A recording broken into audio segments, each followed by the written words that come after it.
It's a shocking reality too often in municipalities. Bills are unpaid to water and electricity bodies, and in the end, it's the ratepayers who are suffering. This is evident in Emfuleni in Gauteng, where residents have been dealing with water supply that is sporadic at its best. And at its worst, taps have actually run dry.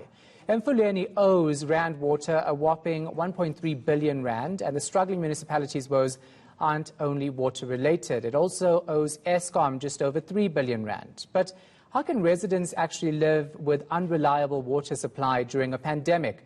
And it doesn't end there. Residents of Sebokeng say they're left with sewage leaking into their homes, while residents in Everton say rubbish continues to pile along the roads since there is no one there to pick it up. Let's get answers from the Emfuleni Municipal Administrator, Gilberto Martins. Gilberto, thanks for your time. We appreciate it. It sounds like an absolute mess, isn't it?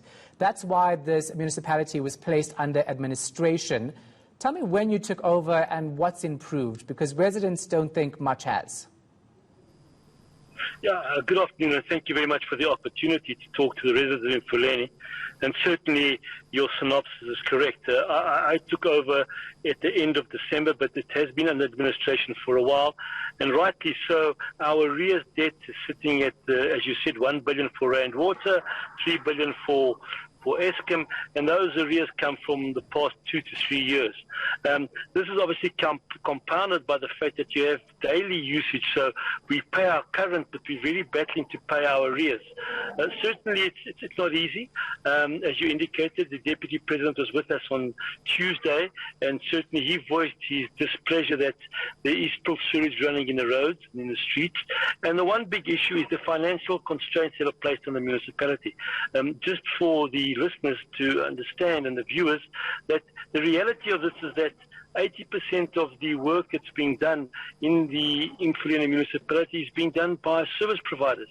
And the reality is that if you don't pay a service provider on time and after he does his duty or does his work, he just doesn't come back. So unfortunately, the issue with water, and certainly that is a Rand water that we are dealing with, and the payment plan is in place, the electricity with Eskom, and then you've got the sewer.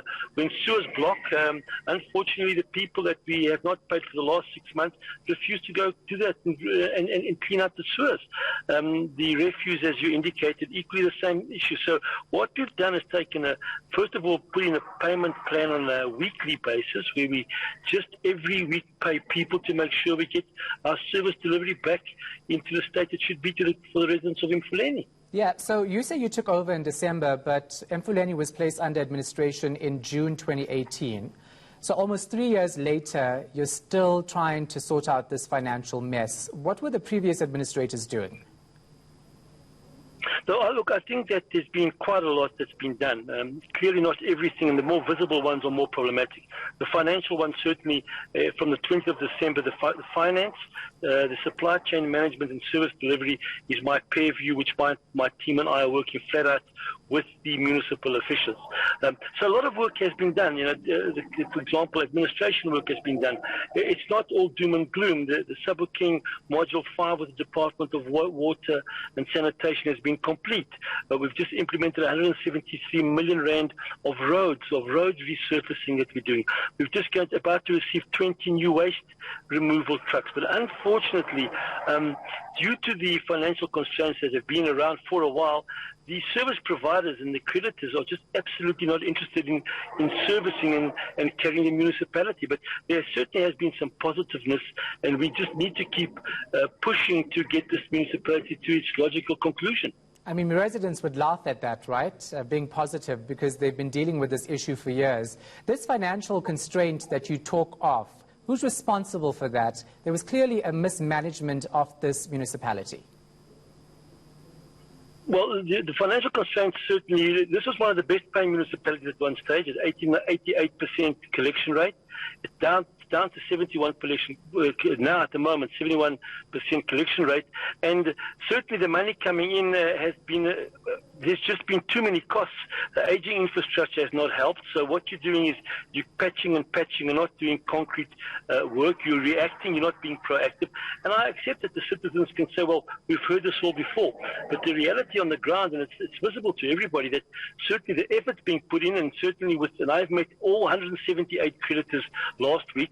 I met my large power users as well. I'm meeting some tonight in the business forum to try and say, look, we need to work together and closely. I'll commend the communities. They certainly have been extremely patient, and from my point of view, what I've been for them and met with them, they understand where it all went wrong. I can't pinpoint it because certainly I have not focused on the past. I've been trying to focus clear on how do I make sure that every cent I receive is used properly on service delivery.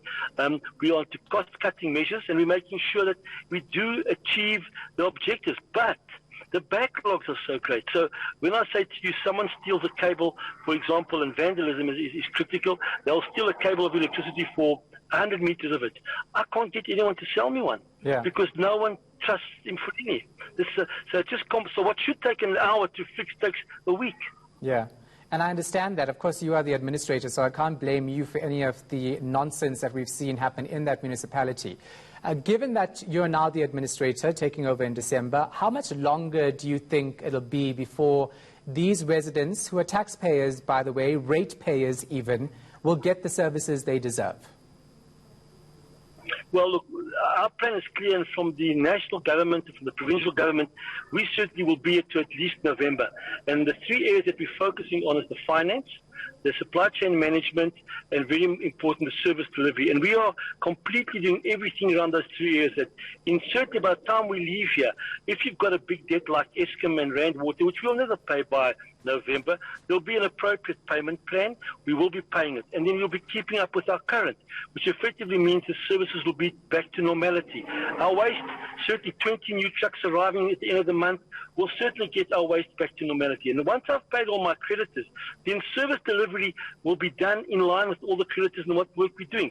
And certainly I just appeal and really request, I know it's a very difficult ask for people. I mean, I have given my number out so that we keep on communicating of where we're trying to get to collectively, but it certainly is a long, hard road. But certainly up until November, that's where I spend 18 to 20 hours a day trying to sort out these issues.